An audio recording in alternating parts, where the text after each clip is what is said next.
On sensibilise le public, les personnes dans la ville pour voir ce qu'on ramasse par jour.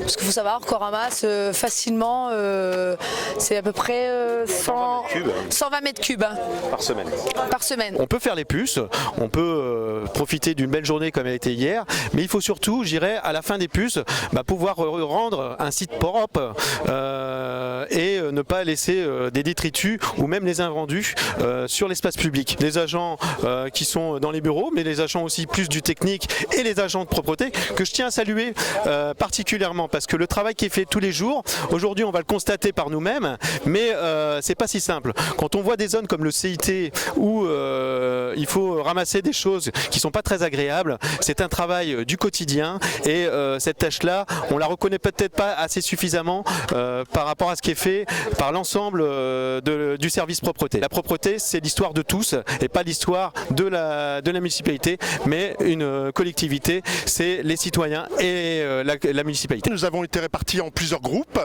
et ce qui est bien, c'est que c'est l'affaire de tout le monde. C'est une bonne chose et c'est bien de contribuer à la propreté de la ville. C'est l'affaire de tous, la ville propre. Il y a un peu plus de choses qui traînent, que je vous dirais. Après, l'avenue de Flandre, bon, il y a des choses communes. Hein. Ça peut être des enjoliveurs. On retrouve aussi des bouteilles, bien sûr beaucoup de bouteilles en verre, beaucoup de bouteilles en métal. On a également retrouvé, enfin moi personnellement, une tétine pour enfants qui a été aussi oubliée par mes gardes sans doute. Et puis voilà, donc après diverses choses, papier, voilà. Je suis surprise en bien. Je trouve que au final, les citoyens commencent à être un peu plus disciplinés. Il y a des endroits nettement plus sales que d'autres. Par contre, là où je suis très surprise, c'est quand même le nombre impressionnant de mégots. On a ramassé ici des sacs, mais voilà, ça a été pire. On s'est rendu compte que c'était un travail très ingrat parce qu'il y a vraiment beaucoup de choses à ramasser tout le long de la route et on imagine que dans très peu de temps, ça sera à recommencer. Il y a 100 poubelles dans la ville. Apparemment, ça sert toujours à rien. L'ambiance était sympa et c'était une occasion de travailler et le personnel et les élus.